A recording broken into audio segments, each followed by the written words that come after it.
Let me know when you're ready.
Hello.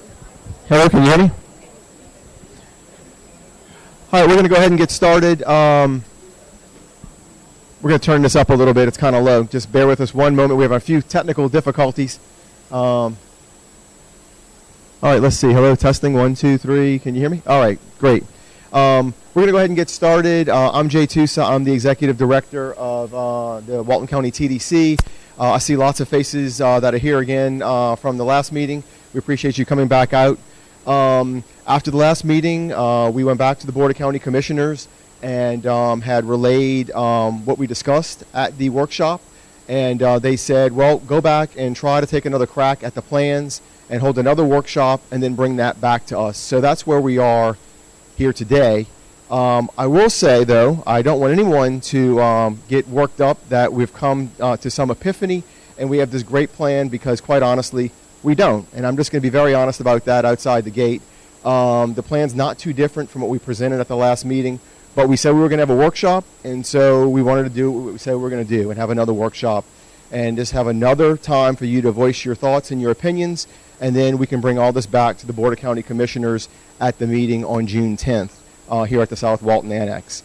So just real quick, Chance drew up some new plans, and I'm going to let him just talk through it real quick in just a moment. Like I said, not much change there. I will say, though, that we went back after the BCC meeting and we talked to the owner, Jim Richard, and the plan that Chance is going to present, like I said, is not much different, but it's the plan that Jim Richard believes in. He has his business there, and just not. So, well, I'm just telling you, he's the property owner, and so we're trying to negotiate with him to buy the property. And so, we're trying to work this out, and certainly we can have a voice when this goes to the BCC on June 10th. Anyway, I'm going to let Chance just come up and talk to this real quick. It probably won't take but a minute or two, and then we'll open it up and we'll chat about it for a little while. I think we scheduled this workshop for an hour with not much changing. I don't know if we have a lot to talk about beyond an hour, to be honest with you. But we'll make sure we get everybody's comments in, so if we go a little bit over, we certainly can do that. So I'll turn it over to Chance. Thanks, Jay. So you guys can probably see that the only thing that's changed on this plan is the parking lot does not access off of Hilltop. It accesses off of County Road 30A. That's pretty much the only modification to the plan. And I think really what Jay's trying to say is that from staff's perspective, we've exhausted our opportunities to negotiate with the property owner. From this point forward, the negotiations are going to happen at the commission meeting or through the commissioners. I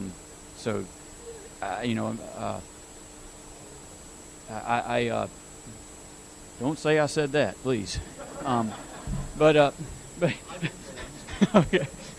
But you know, I guess we'll be glad to entertain any thoughts, comments, questions at this point. But unfortunately, this was the extent of what the owner was willing to bring back. Sure, go ahead.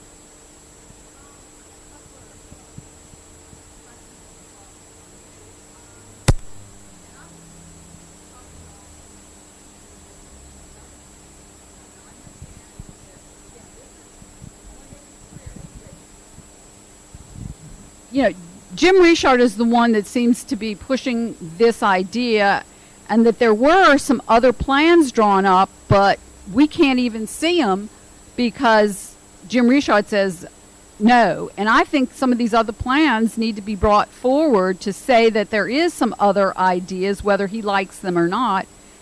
Secondly, just now we're talking about what Jim Richard wants to do on the property that he would acquire.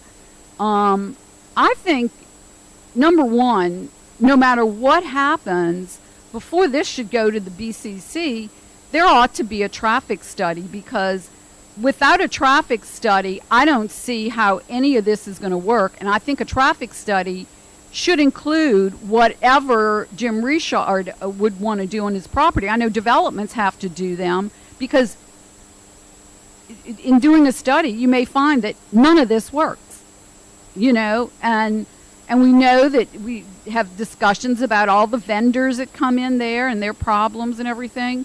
So I think at a bare minimum that there needs to be a traffic study. And, you know, I also I understand that there's some other properties that are being considered for parking in this area.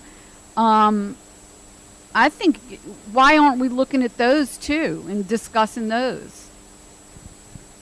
So I can address a few of those points. So one with Jim Richard and the other options, I'll take responsibility for that. Since Jim Richard is not open to those other plans, I chose not to bring those forward. I just figured it's a moot point at this point. He's not open to them, so there's not really a reason to discuss that. Now, there may be in the future, depending on which way the board wants to go. The board is aware that there are alternative plans, and so that might be something that is brought up. I'm pretty sure it's going to be something that's going to be brought up at the BCC meeting.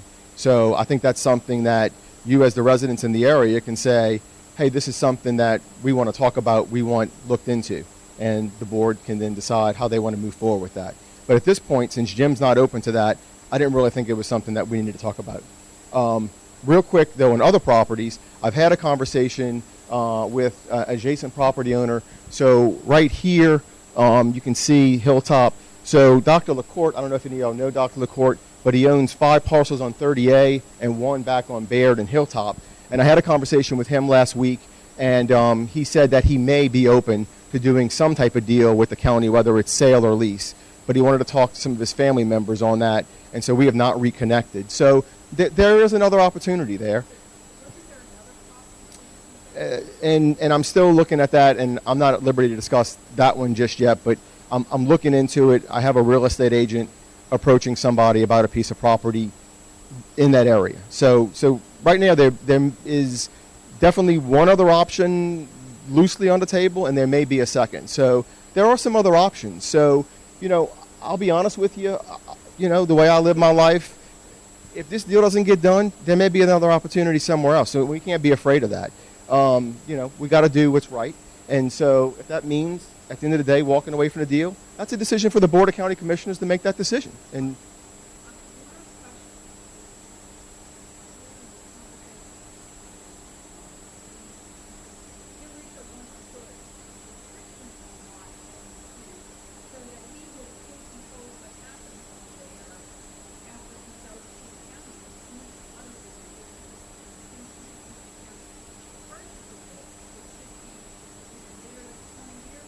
yeah. So we had a conversation. Jim had concerns about the county maybe in the future, if it's a public parking lot, that he get blocked out of being able to use it for public parking. And so it came up in conversation that it may be something that he could write into a contract where he couldn't be blocked from using it. And that was that. So, and beyond that one initial conversation, we haven't even talked about it again. So, and as of right now, it's not in the contract that his attorney's drawn up. So would the county buy lots? What would prevent them from saying, you know what, we don't like this plan, we're going to buy it and have Woodward go down That depends on what's in the contract, Celeste. I mean, if it's in the contract, the county has to abide by it. So well, I mean, it would be stipulated in the contract. I mean, so, and we'd agree to that up front. So, and that's just something that the county needs to work out the terms of that contract. So, and we do plan, the board asked us to bring back a contract, so we're bringing back a contract for their consideration at the next meeting. It will be on the agenda, so that's posted usually, Cindy, that's the Thursday before the meetings, right? Yeah, so the Thursday before the BCC meetings, they're posted. I'm not sure, though, since this meeting's been pushed up one day, I'm not sure if they'll push that timeline up or not, but it's usually Thursdays by about noon is when they're posted. The June 10th meeting is a Monday, and so it's usually on Tuesdays, but the board has a conference out of town, so they'll be traveling on that Tuesday, the 11th. Okay, so let's open it up to some more questions. Does that answer your questions that you had, Celeste, for right now? Okay. Yeah, I just want to ask, you were saying that the seller wants to reserve lots 1 and 2 or parking spaces 1 and 2. Is he selling the land and then saying, I want to have exclusive use of certain amounts of it? What is that? Not exclusive use of it, but just that he can't be blocked from using it for public parking. So if you were to go to dinner at Stinky's, you couldn't put a sign up saying no Stinky's parking.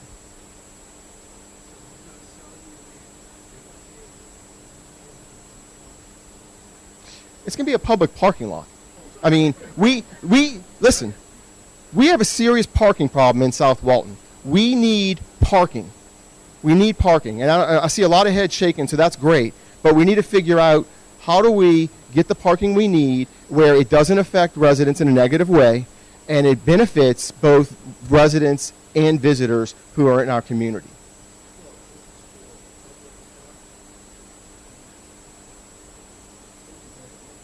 They do. They do use some of this for this land, yeah, over on the side, on 30A here, and then there. They have parking in the right-of-way.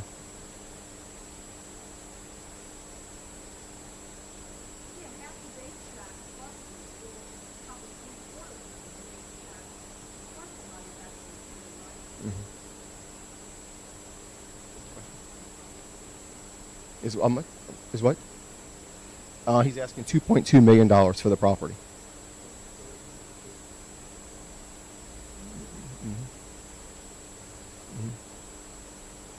Yep. Are you at liberty to share what Jim's objections are? I'll discuss that. Okay. Let me address that. So, like I started off saying earlier, so I've had several conversations with Jim, as have Mac and Chance. We've all sat down with him, and he feels that the separation that this plan creates is the best alternative from what currently is in place. He said that a lot of people are going up Woodward and turning around in driveways, and with that other plan, that doesn't change. And so with this, with the ingress, egress here, he thinks that this is a better alternative than what now currently is here off of 30A.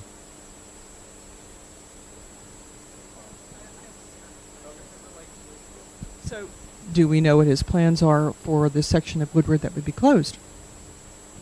Some tentative plans. So right now what he's considering is so when this is closed, that you would have a driveway here that would be an exit onto 30A, and then there could be some angled or parallel parking on the side here for him.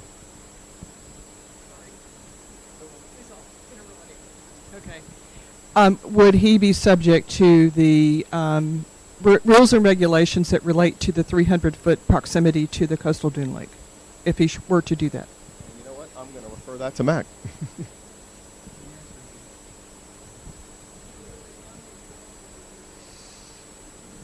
The county would not. The county would be exempt because it would be right away. would we do?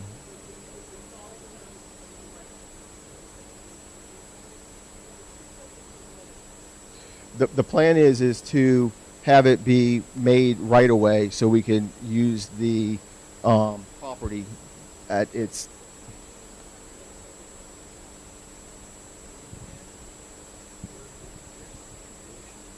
Construction of the parking lot. Chance is designed exfiltration underground. The stormwater would be underground. It would not run off. It would stay right there.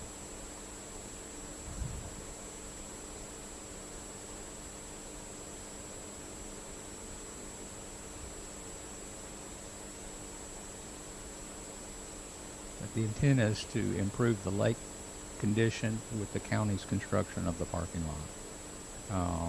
And we believe we can do a better job of that than if there were 2 single-family homes there, or if there were some commercial building that's entitled by the covenants and restrictions for those 2 lots.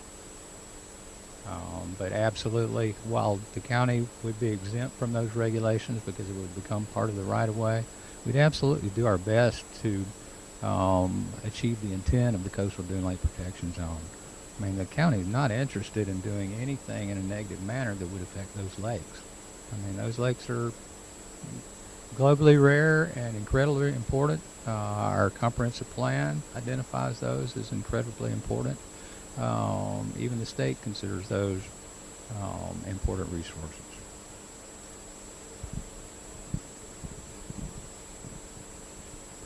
So how did they get all of the variances to build that home and the carriage house? Yes, sir. There was a lot split formed by county and signed off by county staff, and it did not consider the Coastal Dune Lake Protection Zone regulations because at the time that was considered, it was a lot of record, and the county considered those lot of records exempt from those regulations. Subsequent directors have come along and said, no, we don't agree with that decision, but that decision was already made and recorded in public records, which specified setbacks on that particular lot, and it did not include the Coastal Dune Lake Protection Zone. Our previous director upheld that determination and allowed a single-family home to be there. And quite frankly, I was not the director, but it was over my objection because I didn't think it was right. But that's what happened. And it's done, and there's not anything we can do about it now.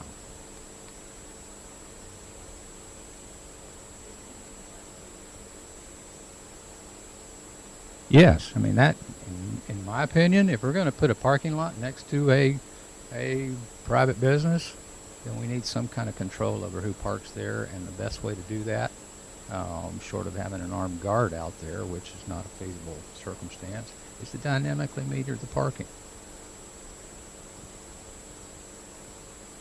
And, well, they'd be metered 24/7, but the idea is the price would change depending on the time of day, the demand, or whether or not we wanted to make sure people weren't parking overnight in that. And if they were, they'd be paying an extremely high rate. Because that's one of our problems with our parking lots that are close to the beach. The upland property owners or vacationers don't want to carry all that stuff down the street and walk to the beach, so the night before they fill their car up with their stuff and go down and park it at the closest spot to the beach. So the next morning when they walk down there, they only have to carry their stuff, a few less steps. So, and I think the dynamically metering of the parking lot is a way for the county to get revenue back, to recoup our investment.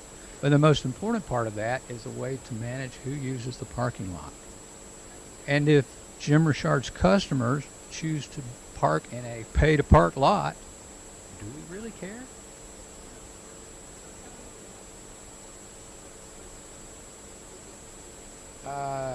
Meter readers, and we do it electronically. They're apps on your phone where you pay using your phone. But absolutely, we would have a meter made of sorts, as they used to be called a long time ago.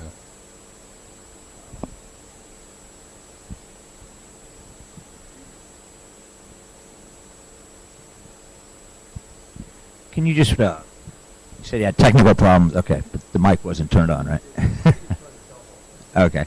Can you point out where the hilltop entrance is for the parking lot?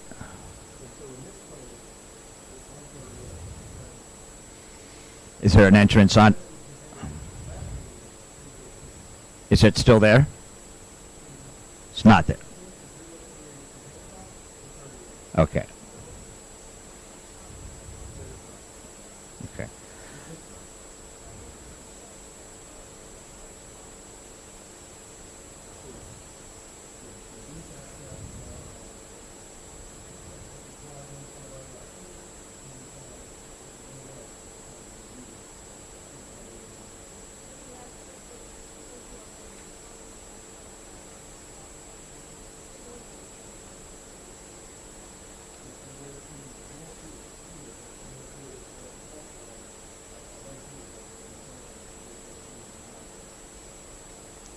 Does everybody think 2.4 million seems a little excessive for those lots? 2.2?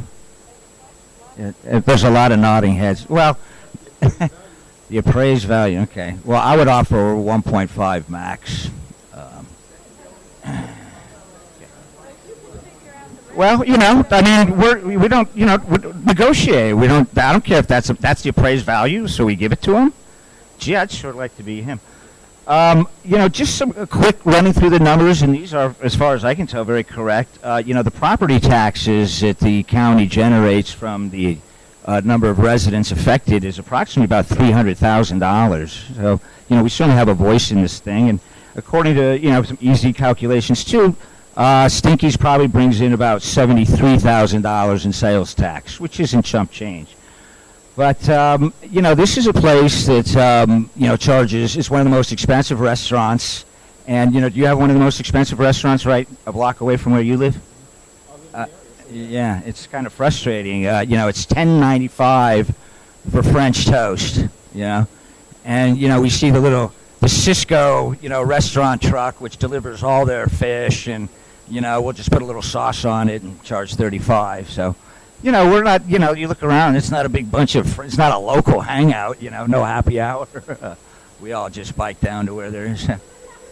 But anyway, you know, again, running through the numbers, I just don't see how this is possibly representing, you know, the people in this community. So thank you. Chance, do you know offhand how many parking spaces there?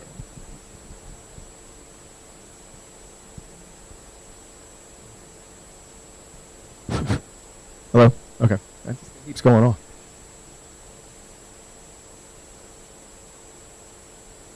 $33 spots.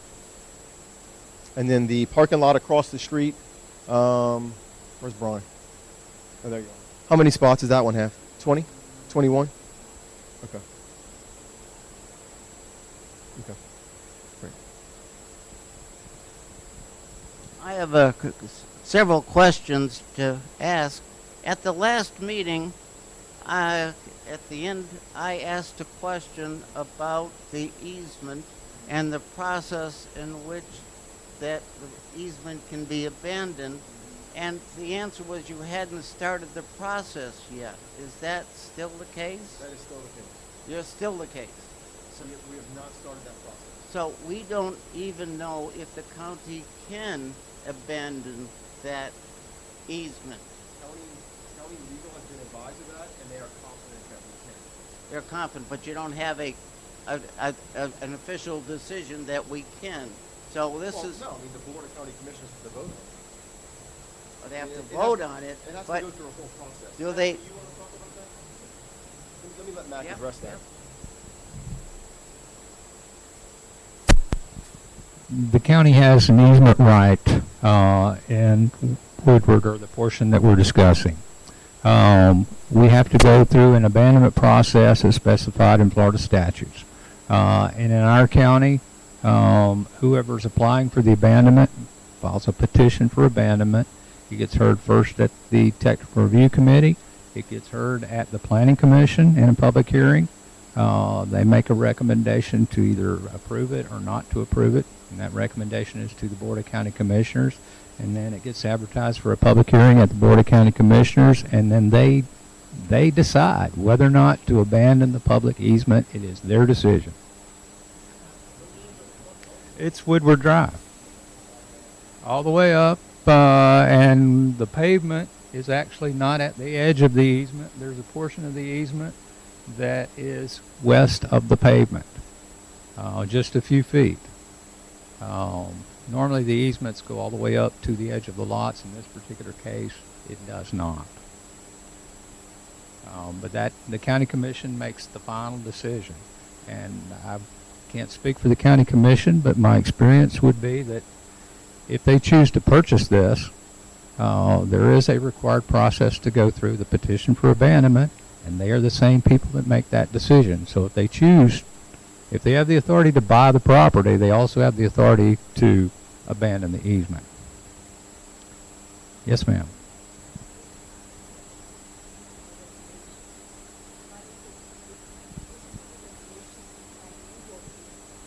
Because in front of my and in the back of my house, you look at you thinking it's the Torre Eiffel there because it's construction completely, and the Serenity, you know, is in the back of my house.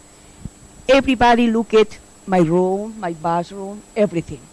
Why is take a lot of regulation for make my house and the neighbor respect everything because living for years, I living there, you know. It's coming a lot of people. I know it's business, but I think the regulation is for the people living in Santa Rosa Beach, you know. And when my husband going for say, please look at what the construction is, 4th floor. Well, my question is, oh no, it's the military. Oh no, it's the person construction this for, I don't know. It's VRBO. It's completely VRBO, completely Serenity. One person living there. I know, understand when you say, oh no, no close the street because it's the neighborhood. It's not true. One person living in Serenity. The another person is completely going for rental. So my question is, what person or what authority regulation with that? But because when I go in for the say, sir, it's possible you regulate how much tall is that? Money for the down and continue 1 floor more. So this is my question for the future. Because you say sell this, but everybody no have regulation in Florida. I'm so sorry, but it's the truth. Thank you.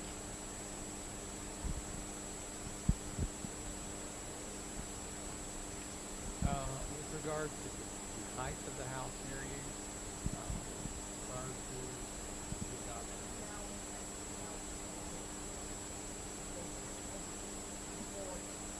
I understand that. Prior to the adoption of the code,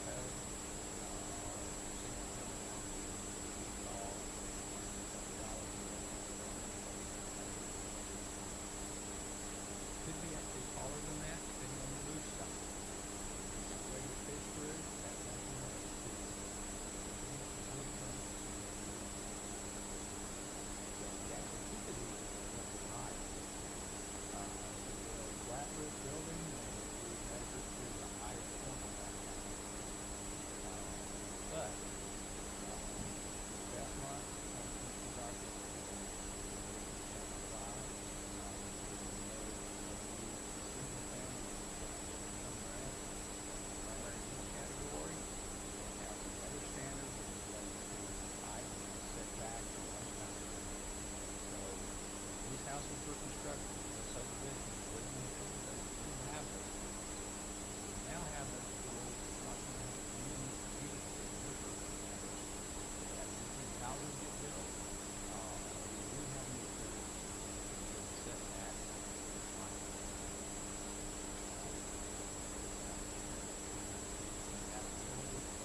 the number of parking spaces were based on the number of bedrooms. Well, here's the hole in that whole procedure. If I'm going to build a really big house, I may say I got 3 bedrooms, but I've got a media room, I've got an office, I've got a study, I've got a kid's playroom. And as soon as we CO that house, the use of those rooms becomes bunk rooms or bedrooms. And until now, we couldn't do anything about that. We have changed that. Now we're not having to play, or developers aren't, our home builders are not playing the game of mislabeling all of these other rooms that are ultimately going to become sleeping rooms. We've limited parking on these houses to either 4 or 6 parking spaces maximum. We had one earlier today that we were discussing that would have required 17 parking spaces based on the number of bedrooms in that house.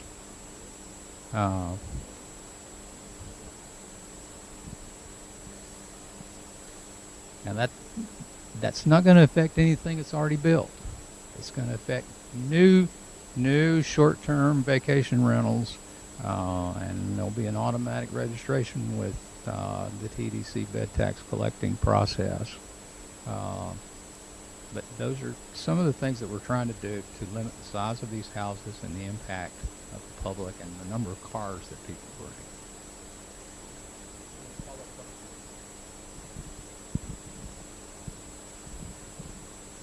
I'm not sure that my original question was answered. I understand there's a process, a very complicated process, but I'm going to ask the question again. Has the county determined that they have the right to abandon that right of way? Oh, it's in written? Okay, so it's in process, it's already worked. Oh, okay. Well, you've answered my question. I asked the question. I now have an answer, all right? Oh, okay. Oh, okay. Now, my question, let me ask the question again, okay? As simply as I can. 25 words or less, okay? Has the county determined that they have the right to abandon that easement? They have. Okay, all right. So you've answered. Okay, so that's fine. All right, good. So, no, okay. You've answered. Excuse me. All right. Yeah. I've asked the question. I got an answer. That's fine. That's good with me. All right. Now, this site plan, I don't really understand. I don't know when the original site plan was dated, because there are several homes that are obviously affected that do not show on that plan. They should be. I'm sure that the abutters have been notified, but there's no, it says vacant lot. Okay, vacant property, they should be shown. All right. Now, it does show, all right, let me get over here. It does show, and let me point out, it does show that there are 2 palm trees here, okay? And they are the property of the owner of this home, which is invisible at this point, okay? And there's a 33-foot long white fence along the right-of-way from here down, covering, going into this driveway. Therefore, I assume that this white fence, it's a permanent one, would have to be abandoned by the people who put it up, which I assume are the residents on Woodard Road. Now, okay? Obviously, you can't destroy somebody else's property. And it is, I assume it's on the easement, because it's 2 foot in, and I believe that that's, even though dimension there, I assume it is on the right of way. Aren't? Well, it's 2 feet. Okay, I measured it this morning. It's 2 feet from the pavement. Now,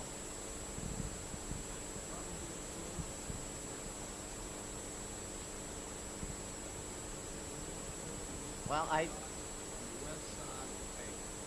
all right, all I can say is that 33-foot fence overlaps Right.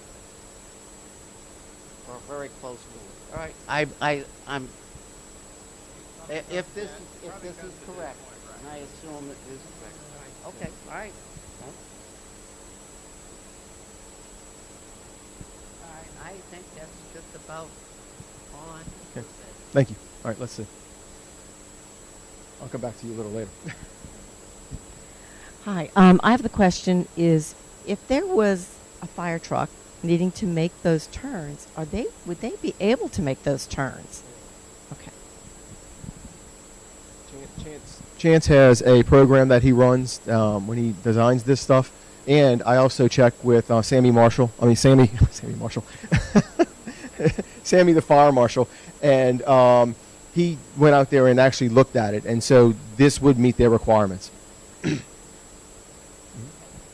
So Jim Richard is going to get like 50 parking spaces in effect with the two parking lots, the one across the street and this one, in the evenings, we'll say. But so if he doesn't get that easement for his additional parking on his, on his easement that he's going to own, is it a no deal?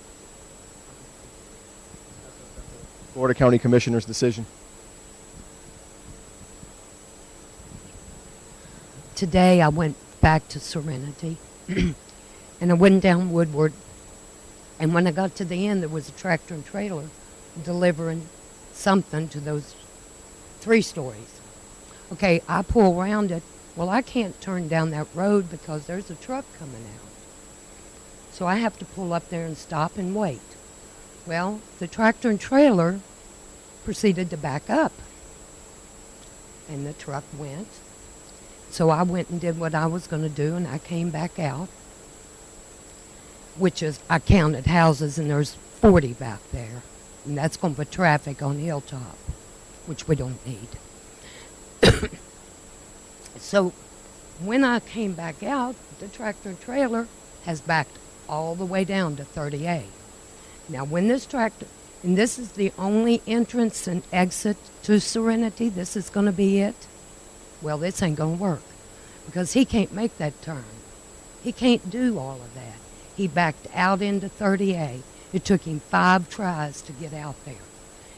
And not only did he have a hard time getting out, there was a girl, I'd say she's about 12 years old on a bicycle, that I sat there and watched and talked to her so she would not get ran over. It's going to be a mess. They can't make that turn. So Serenity needs to stop all building because they can't get any stuff back there. I drove a truck for 36 years. You can't make them turns. A fire truck can't make them turns. That's 3 90-degree turns with a double width lane. You just can't do it. When they start trying to get a sod truck in there, a lumber truck in there, furniture truck in there, it's not going to work. I don't care how many degrees the people have that drew that, it's not going to work.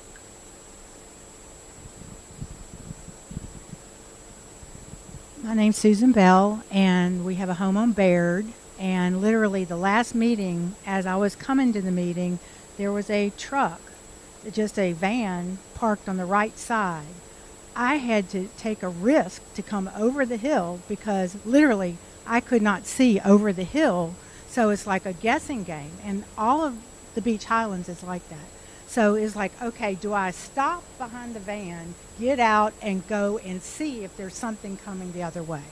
So my concern is if this is going to go through, we're going to have some safety bumps, slowing bumps, because these renters that come in, they aren't concerned about the people who live there, the animals, the children, and all the rentals, they just pile up like the 4-story house down from us. They party all night, they're throwing cans everywhere, and they are not concerned.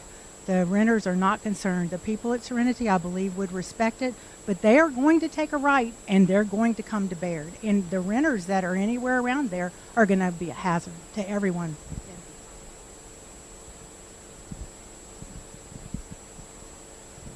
A quick one. I haven't verified this, but it is my understanding that the roads in Beach Highlands are residential roads, not commercial roads.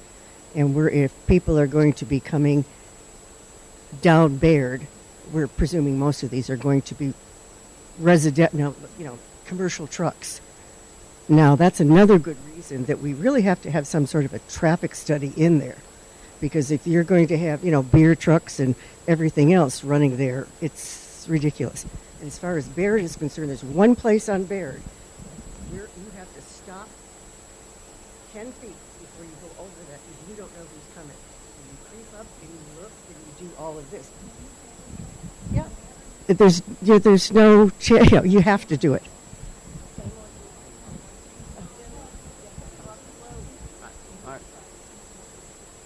I have a comment on the previous speaker. Okay? When Beach Highlands, the roads that were gravel were paved, they were paved for residential traffic only. The base of the pavement is not enough for commercial. They did not pave those for commercial trucks. They paved them for residential only. And I have that.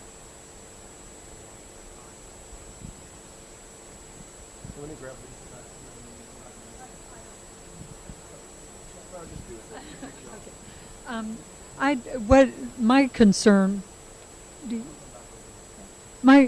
are you going to allow Jim to continue using the right-of-way parking as well as all this? The right-of-way parking, we plan on formalizing that parking like we did over in front of Fort Panic. So the plan is to have formalized right-of-way parking from Fort Panic all the way down to the new beach access. So you'll have really good line of sight? Yes.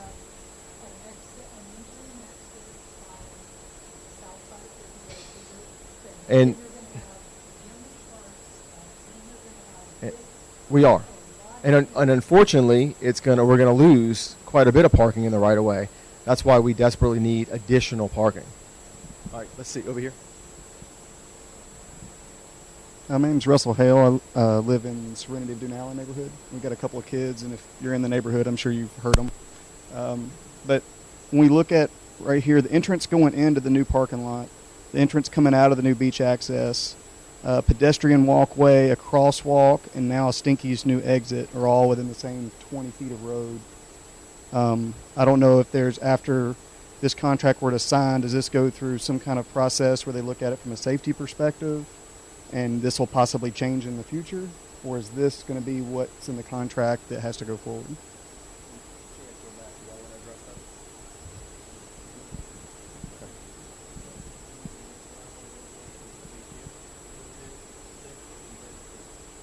Driveway connection points will all stay the same. Like we wouldn't move this driveway connection from the parking lot over the hilltop if this was the conceptual approval that was made. But I agree with you that it's not my favorite plan with respect to all the access points on 38. That's not what I would want to see from a traffic circulation perspective. But something would be the cross-access opportunity connections.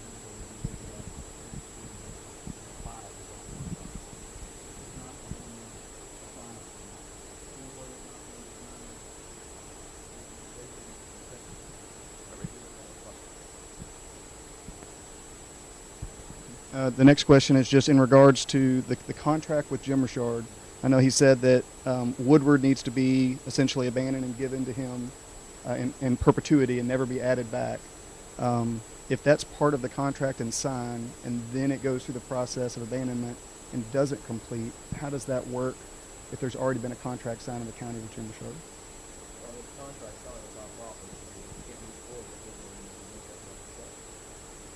But it technically wouldn't be your property because the contract you sold it in, you guaranteed that road was abandoned. It wasn't abandoned. Okay.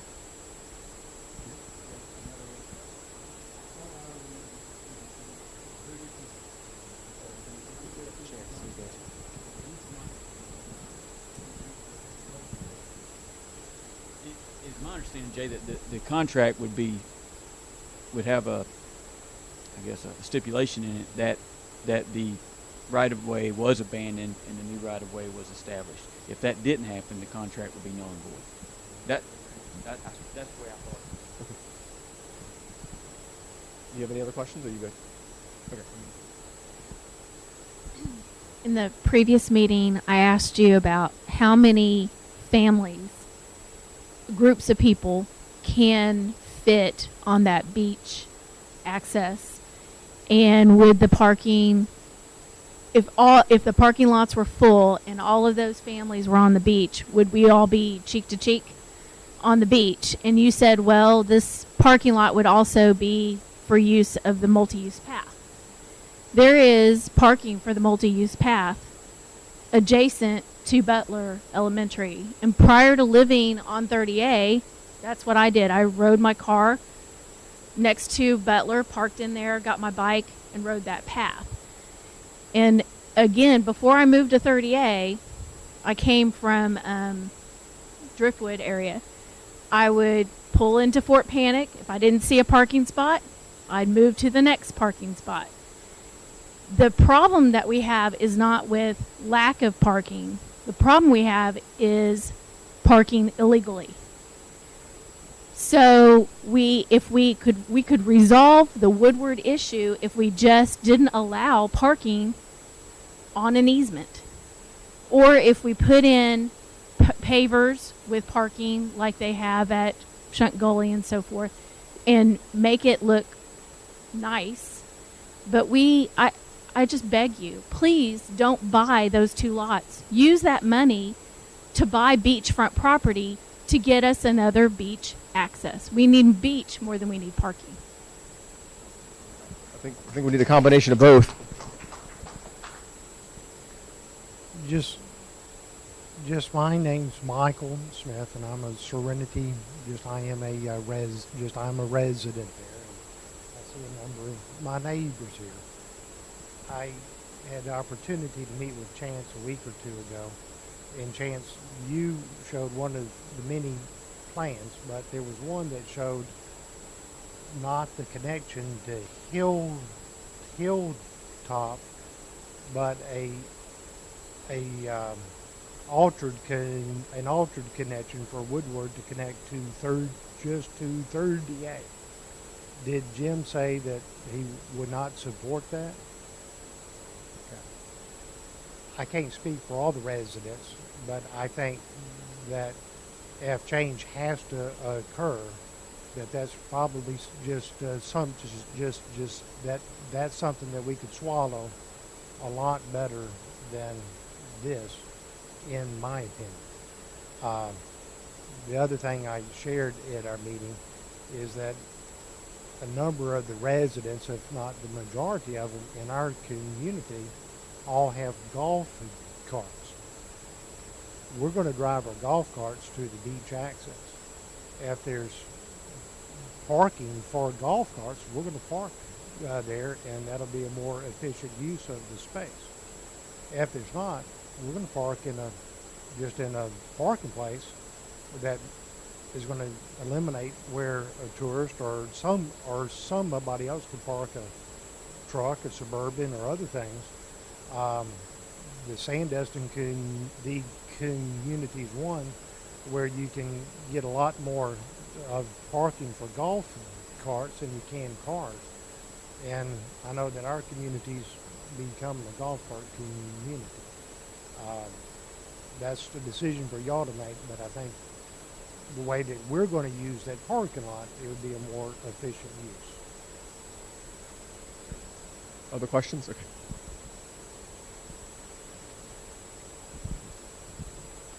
I just had a few questions, and I'm just trying to follow along. We got here because there were some homeowners up Woodward who complained. Is that how we got here to begin with? That is where that concept came from. Okay. Do you want to talk about that? Or address that? Let me just let Chance address that real quick.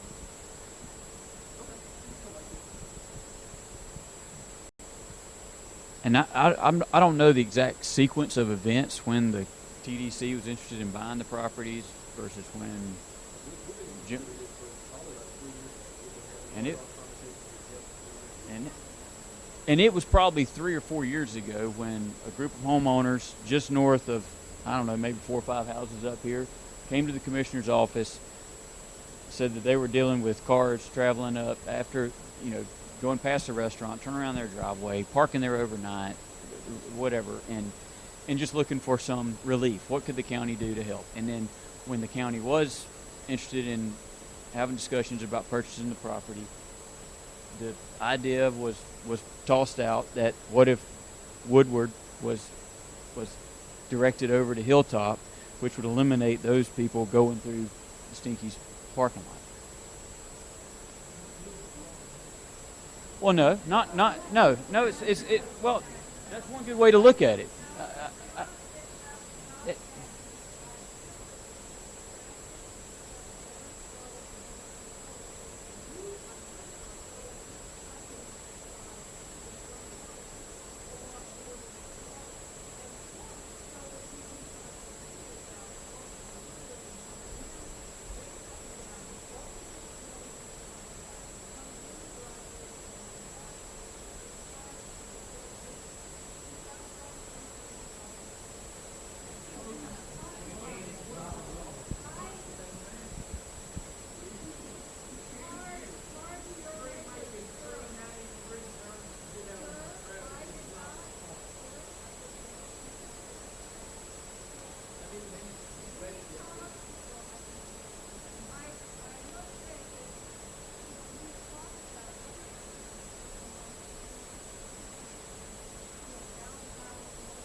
Okay.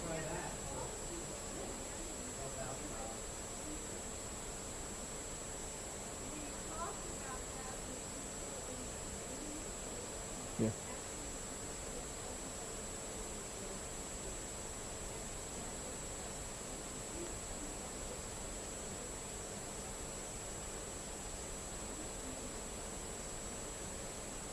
All right, let's get back. She had some other questions. I just wanted to finish up with that. Has there been any discussion about, because when I was here last time, that was my understanding, that some homeowners had a meeting with one of the gentlemen here, and this was one of the solutions. And if I'm wrong, I'm wrong. But that's what I heard last time. And so my question is, when the parking lot fills up, people are just going to go down Hilltop and do the same thing they're doing at Woodward now. So I'm wondering what the county is going to do about that. What's the solution at that point? Because it's going to happen.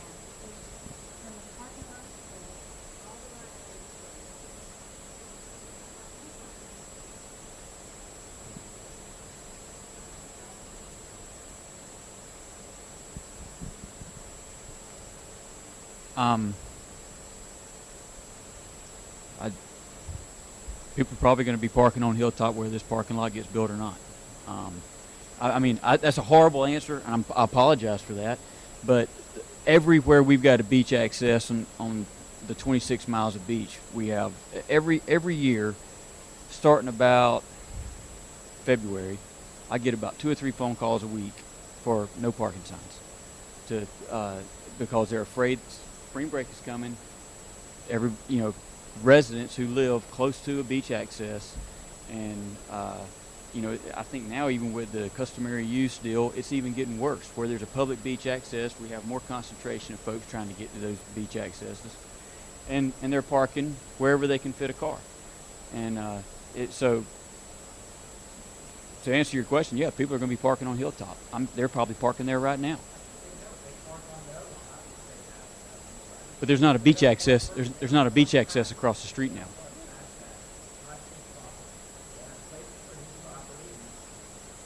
But you're talking about only Stinky's resident, Stinky's business.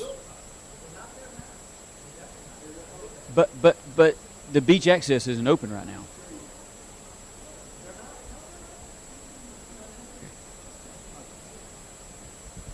Okay, hold on, wait. Let me just make sure. Did you have any other questions?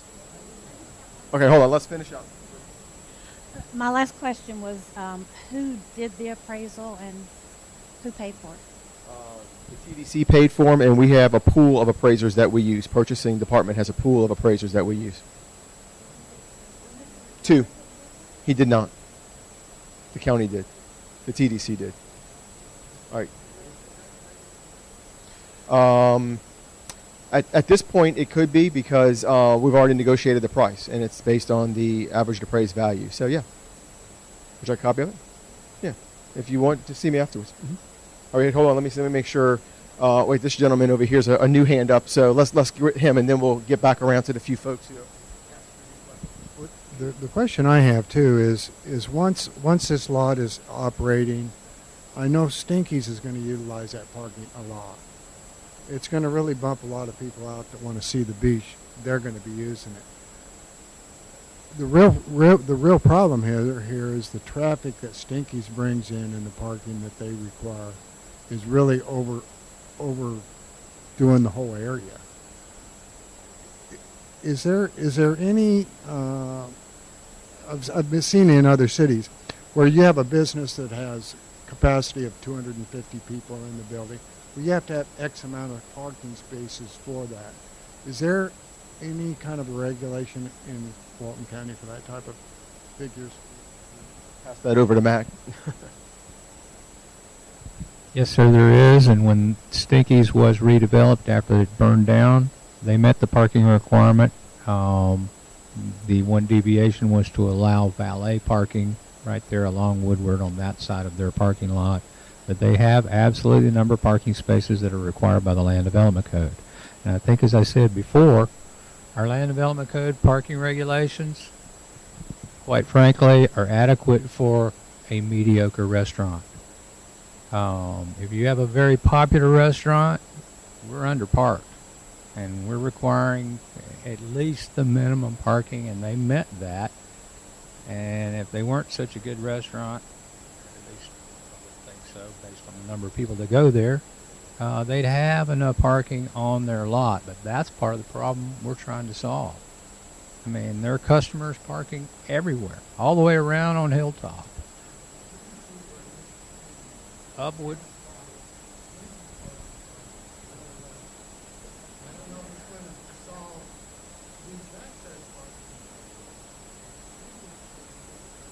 Well, and if we dynamically meter those and somebody's paying for every space for every minute of the day, then we're going to get our money back. Stinky's is going to have somewhere else to park their customers without having to park them on the side of the road in an unsafe manner if they choose to do that.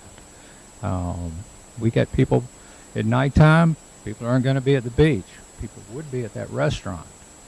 It makes good sense to meter that parking so that the county gets some revenue at nighttime when Stinky's is using all the public parking all the way around there. Wouldn't that make good sense?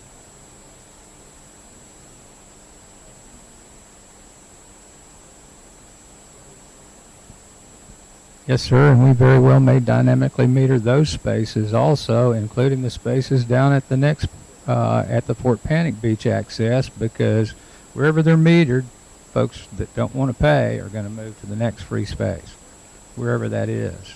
But the ability to dynamically meter those spaces gives us the opportunity to manage the use with the price. If they're just, and I agree with probably everybody in here, if we weren't going to charge for this parking lot, then it sure looks like we're building a parking lot for a private business. And that's not the intent of the county, I assure you.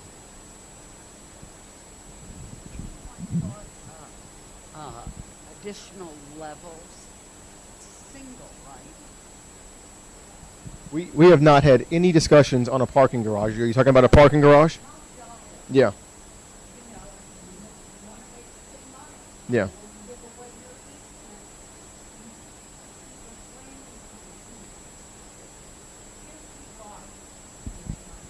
Yes, ma'am, and this location may not be appropriate for a multi-level parking garage, but rest assured there are other locations in Walton County, specifically South Walton, that are, and there are ways to camouflage those so they don't look like a parking garage. And that's absolutely our intent. The aesthetics are just as important as how many cars we can park.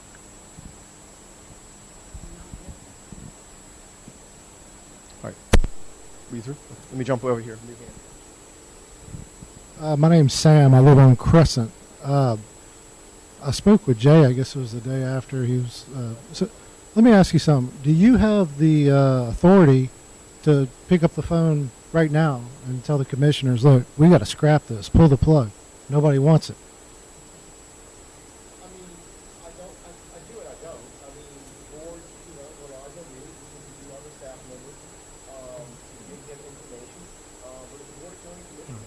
Well, as a TDC, you're in charge of the TDC. You head it. It's a tax dollars. Okay.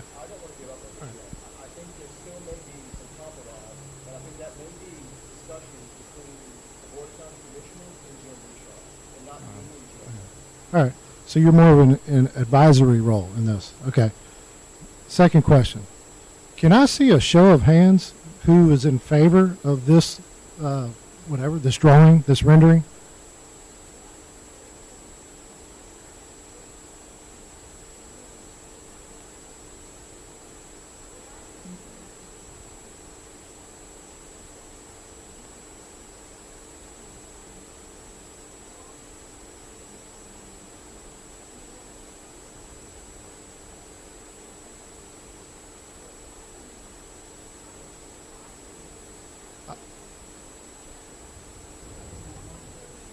Okay, well, hold on.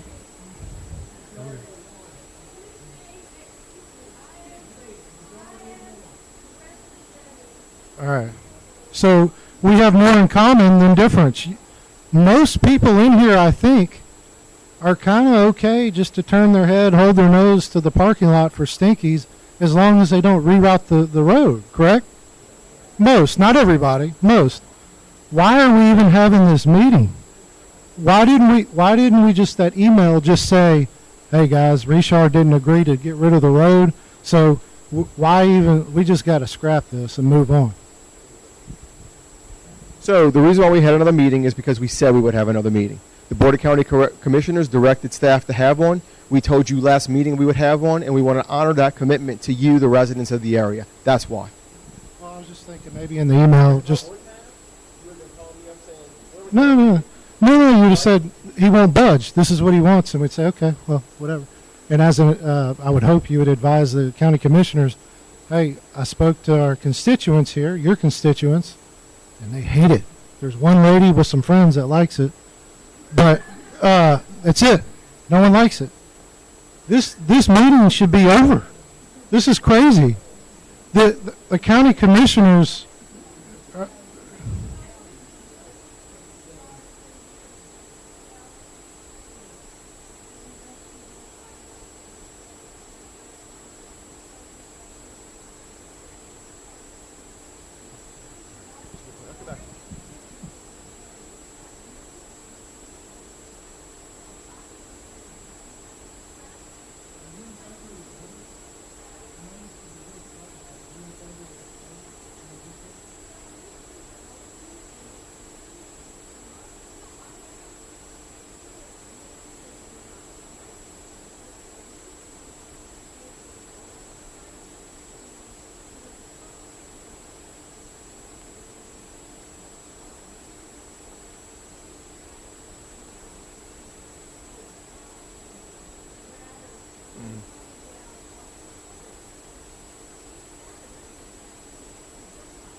Well, and you know,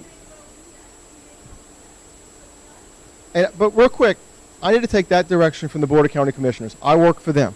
They work for you. And so you need to go to the meeting and you need to express your concerns to them, and they will direct staff and what they want us to do. will they watch this? Is this being recorded? Well, if you're watching any of the commissioners, is there a camera on up there? Is that like no one here wants it except one lady and her friends? That's it. So, are your neighbors? A few neighbors.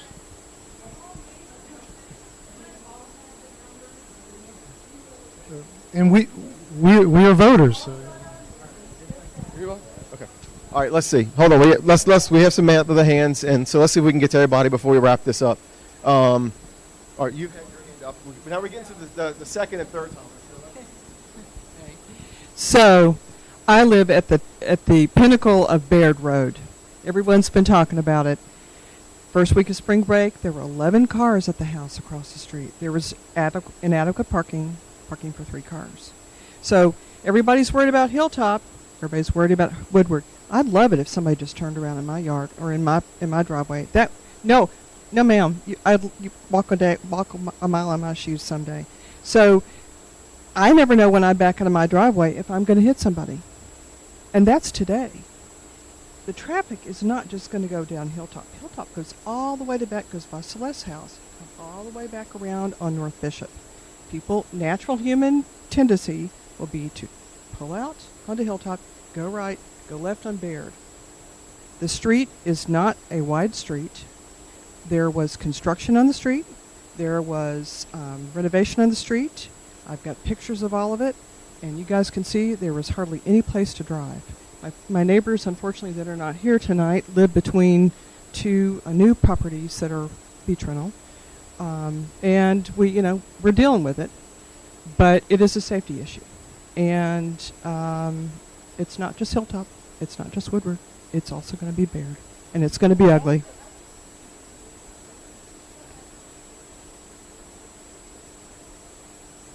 Oh yeah, correct. Construction. Oh yeah, right. Yeah, sure, of course. So, by the way, the vacant lot is a 4-story house that sleeps 30. And I got inadequate parking for that as well. I suspect, yeah. I would like to offer for you gentlemen to come have coffee with me some morning very, very soon. I'd be happy. We have an Italian coffee maker. You'll have a great cup of coffee. And we can stand out on the road and we can talk about it. And you can really see the reality of what we're talking about here. I'd appreciate that opportunity. Yeah, I want to reiterate that I think that this is a chance for the county to do something new and different, which is actually have a plan that might work and study it beforehand and not wait till it becomes a total mess and people are complaining because you've got a total mess. I mean, you've heard that it's unanimous that nearly unanimous. I've got some friends too that don't like this that couldn't come. But we really need to look at keeping Woodward directly accessing 30A. And I mean that is just bottom line. And I want to say again, there's a guy that has been annoying me on Facebook about the beer trucks. He says, well, we're going to bring the beer trucks down Baird. And, he's well, you know what?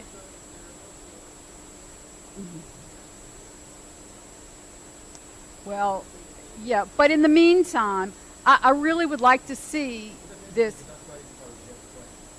Well, this was the guy who, I think he runs a bit. And well, they're not going to tell you this stuff, but he's the guy that, yeah. Mm-hmm.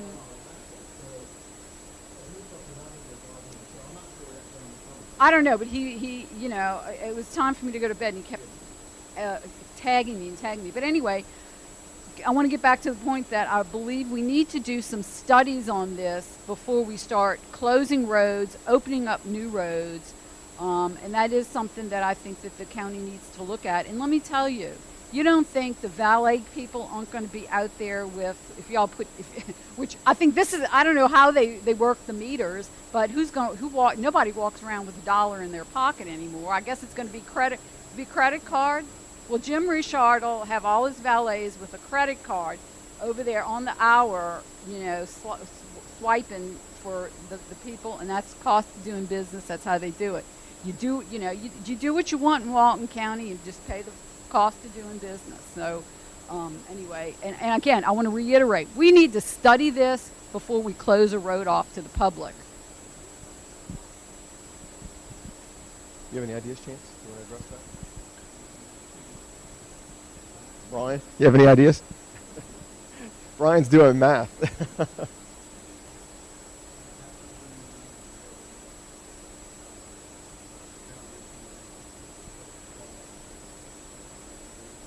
So we're spending across the street almost $1 million. Now that includes a bathroom and a boardwalk, and that's 19 parking spots. So, okay. Facilities, a few other amenities, but you can't compare that to that, I don't think. I don't. Yeah. So. Okay.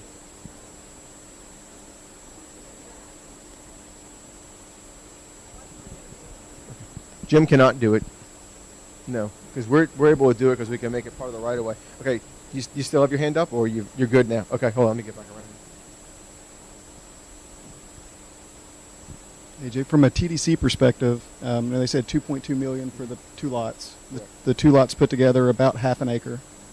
If we take off the road, that's about a little over $5 million, close to $6 million per acre. Is that normal for raw land on the north side of 30A? Those are the appraised values, and what we're finding, we spent across the street in Granite Golf Club, and we spent $7 million on that property. So the property in South Walton is just crazy expensive right now, and that's not going to slow down. It is, but the one across the street was Gulfront, much larger land. I just didn't know if is $5 million an acre kind of common with other projects you guys have. We just purchased 2 acres over on 393, and we spent $3.7 million for that property. So about $1.5 million instead of $5 million. Yeah, it's not across the street from the Gulf of Mexico either. It's 1,000 feet from the beach. So are there other projects north side of 30A closer to $5 million an acre?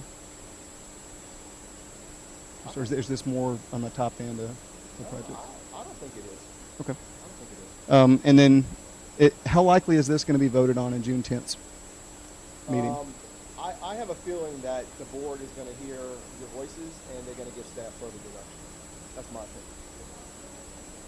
But they are going to hear this and vote on it on June 10th? They are, yes. Okay. Yeah, it'll be on the agenda. It'll be an agenda item. But like I said, I have a feeling that they're going to give staff further direction. Just my thought.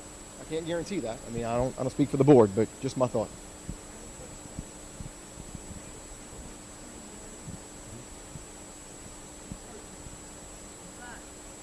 He also said that you could finance it. So what is the interest rate, and how much money is he going to end up getting?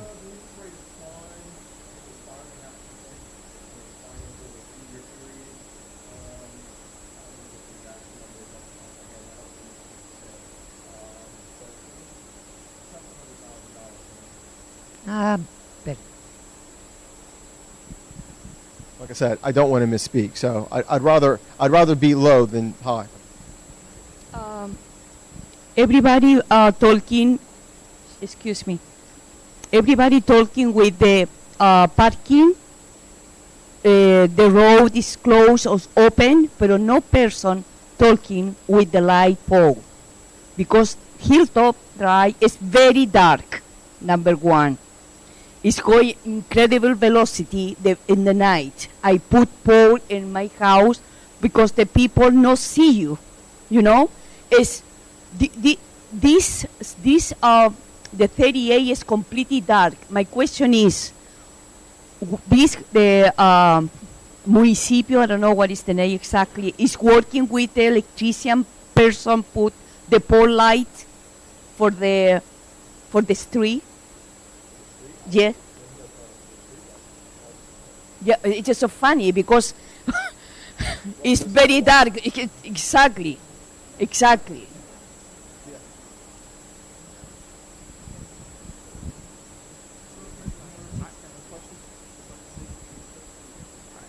I have a follow-up question about parking. This gentleman, what provision has Mr. Burchard made for his employees' parking spots? I see an empty parking lot.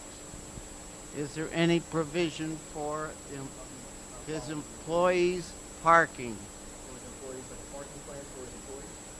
Where does he plan? Okay, I know where his employees are parking now. It's along 30A. All right, so I'm just wondering. I have not had that conversation with him.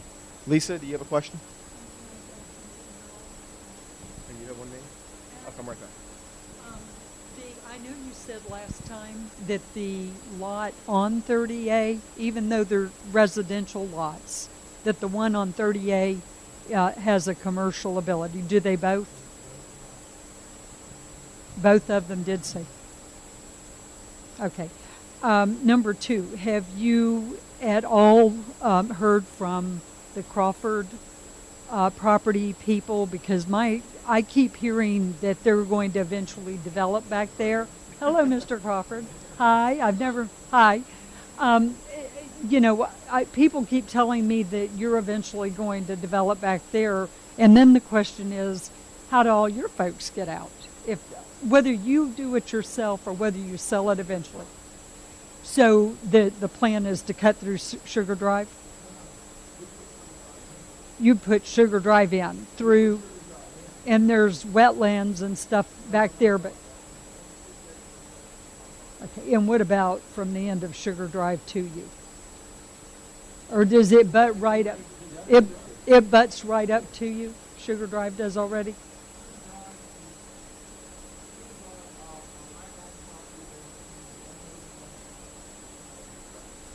Okay.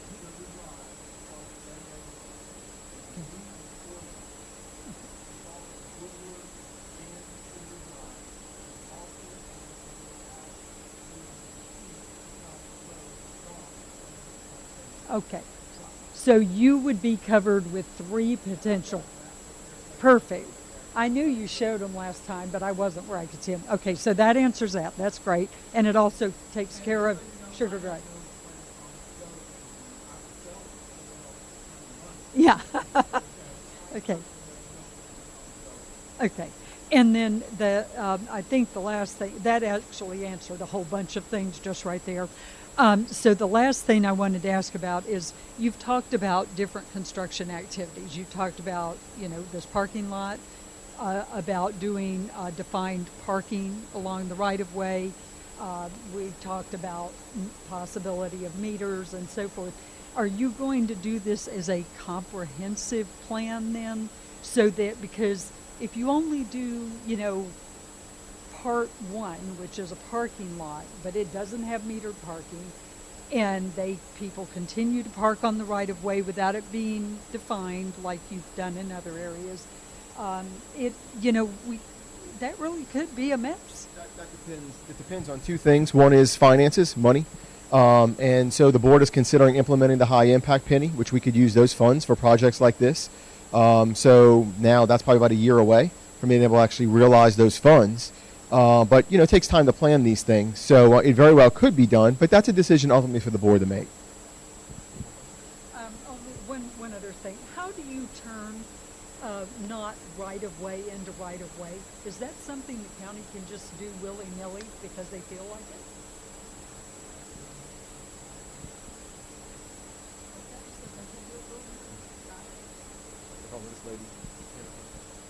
I'm just curious about the property that's on the other side of Hilltop that's empty now. Has there been any looking at that? That's what I spoke of earlier. That is a doctor from New Orleans property. And so I've had conversations with him, and he's in conversations with his family to see if he's interested in leasing or selling that to the county. So I have had conversations with him, just one conversation last week, and I'm supposed to have a follow conversation up with him this week. So I'll have more information for that at the June 10th meeting. Somebody else had a question over here?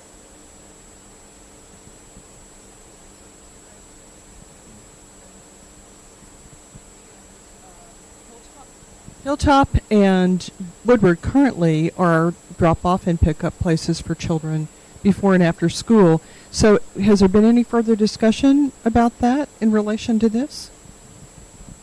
I have not had any conversations. I'm not sure if Chance or Mac have. That would absolutely be a concern once we determine what the final design is going to be. I mean, we would absolutely want to accommodate that and make sure our school bus pickup locations are in safe locations and are not negatively impacted by anything that we do.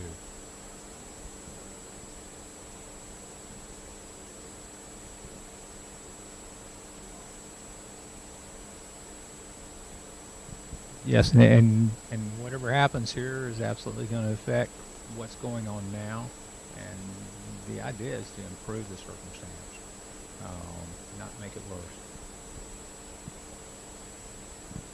Hey, I just have a question. I'm not sure I understood what you said earlier correctly, but if I'm misspeaking, it's not intentional. What I think you said was that if we were not going to be metering these parking lots, it would basically be the county paying for a private parking lot for a private restaurant. Is that okay? No, I was just curious. So it's basically, unless you meter these, and somehow, even if they're metered, the guy that has the money is going to make the decision. Hey, I'd rather just pay for these meters. Heck, they just gave me $2.3 million in this half a road, or 2.2. Well, how much value do you put on the side on that road you're giving them? That's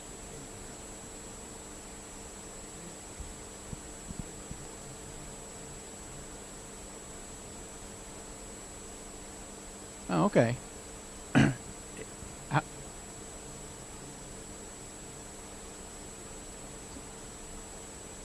So how, if everybody in here is in agreement, you're in agreement that this is basically a public parking for a private restaurant, except that we're going to meter it. No, that's why I said I don't want to be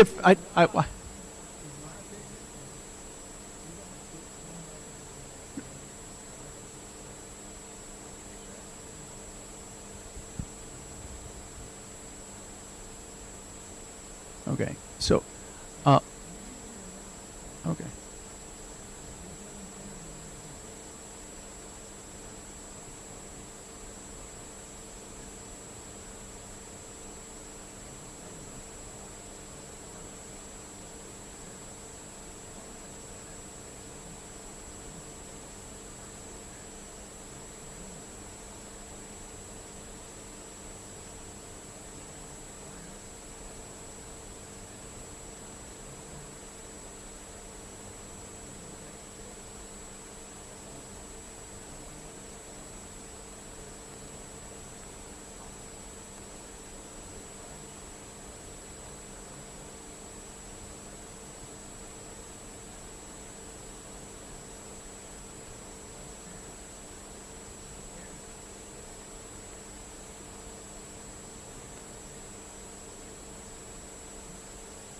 Okay.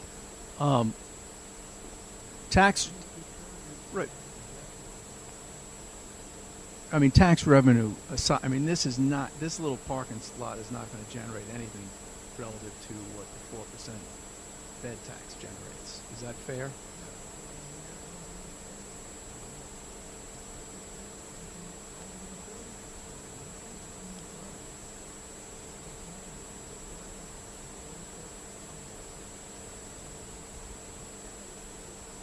But so, but I mean, well, for example, with Topsail, I live near there, and that has free parking all summer long, right, to encourage people to go in. And then, thank you very much. So, but they go in there, they park, and then you get on a shuttle and you go to the beach. Maybe the guy that has the 10 acres would sell one of those 10-acre lots for $2 million. I'm sure he would. And shuttle them like we do in Topsail. Shuttle them. It's a lot more parking than a half an acre of land for whatever this is going to cost. But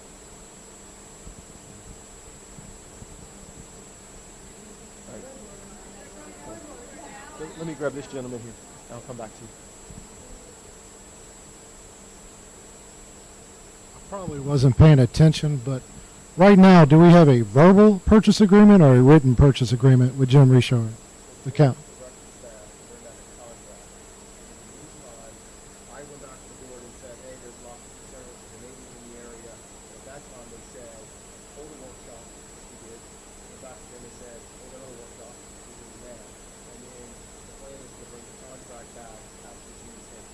So there's no signed contract. Okay, good. How many more parking spots would there be if the road wasn't there? The bridge road, we're calling it?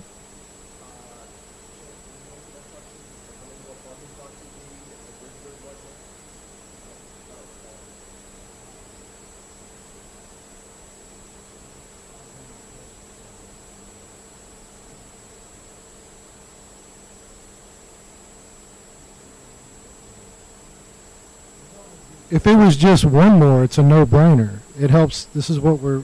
It's. Right. Okay. I mean.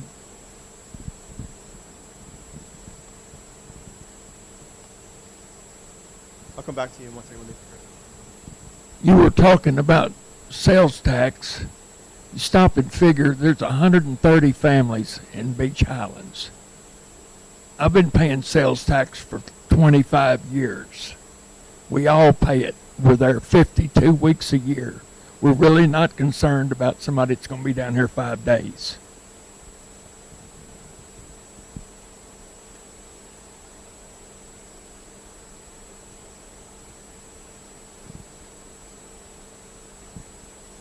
Just wanted to talk about some of the stuff in Mac. You said about the perception that it seems like it's building a parking lot for Stinkies, and we've talked to a few homeowners.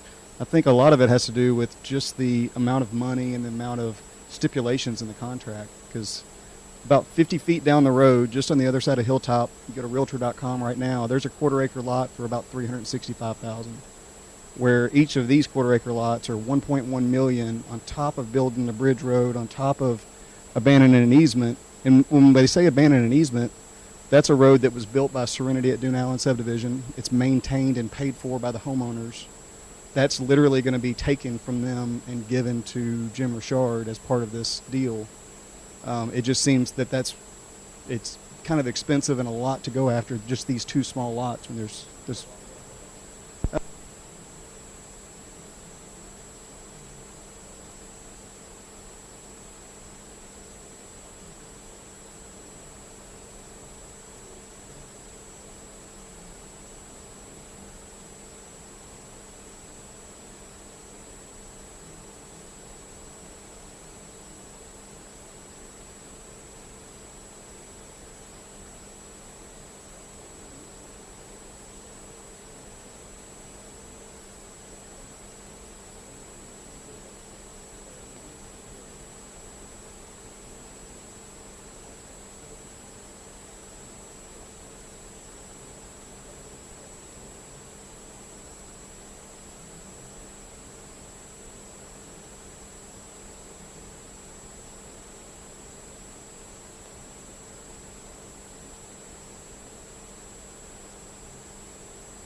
Well,